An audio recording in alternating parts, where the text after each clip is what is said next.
Hey guys, so I'm going to give you a crash course on World War I history. So I already know that you guys know the premise of the war and kind of why it started, but we're going to go through why the countries participated, who participated, and what was the timing and the timeline of what happened. So we're going to go and start at July 28, 1914, and it ended at November 11, 1918. And the two powers were the Central and the Allied powers, and the Central powers include the German Kaiser, the Austro-Hungarian Empire, and the Ottomans. The Allied powers included France, Russia, Japan, Britain, and the United States. Keep in mind, France only lasted for 2 weeks, so I could barely count them.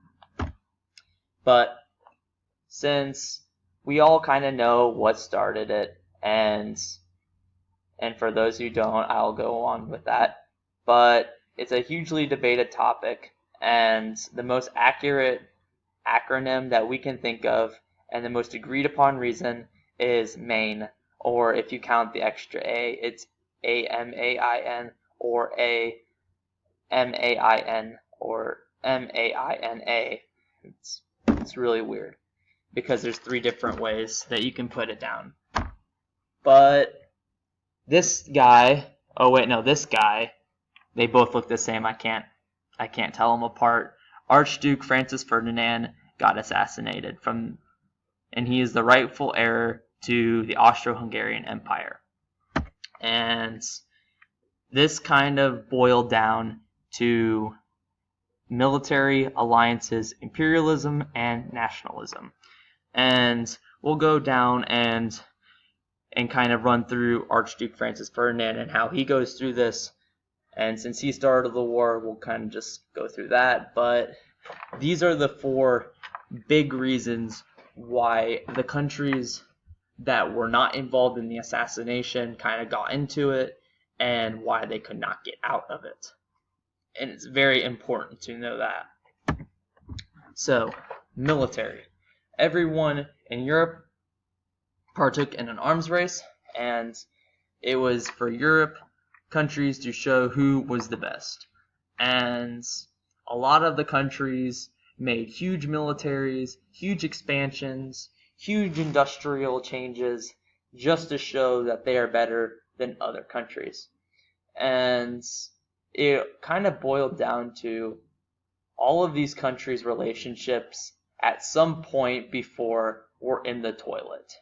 And it really doesn't help that huge amounts of soldiers and naval boats and U-boats and all this other stuff was made in order to go to war with someone that they weren't at war with. And it just created mass hysteria, and everyone was terrified, and it's just a huge melting pot waiting to explode. For alliances, there are 2 big alliances: Germany, Austria, Hungary, Italy, and France, Britain, and Russia. And then you have Serbia to ruin all the fun.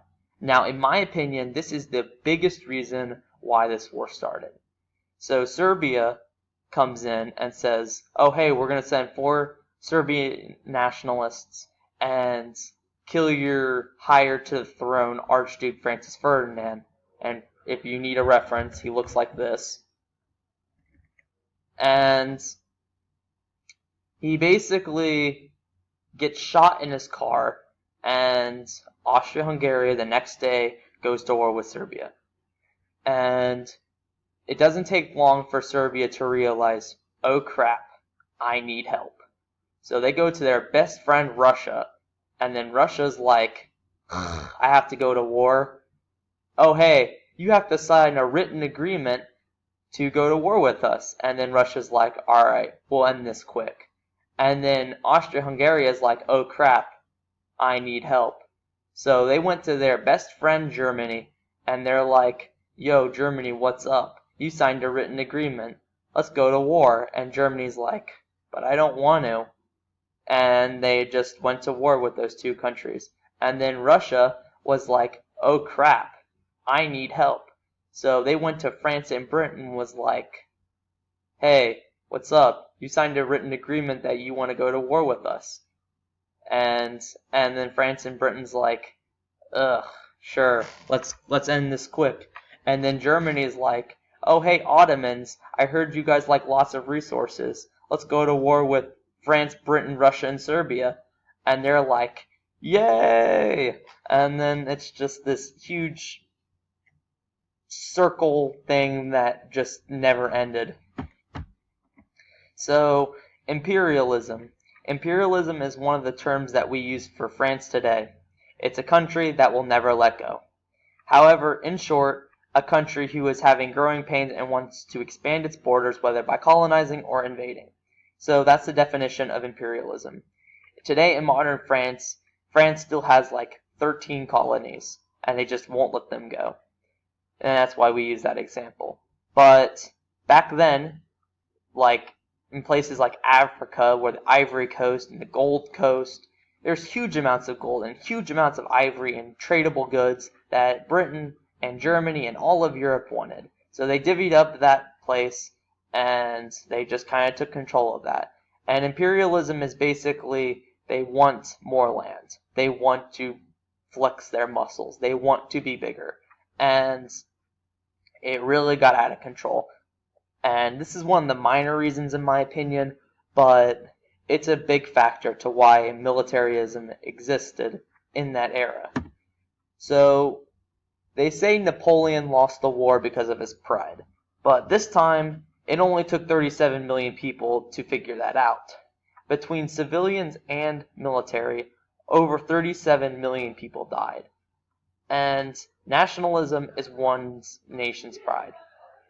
Here there's a healthy amount of nationalism and there's an unhealthy amount that kind of went back and came to haunt those nations.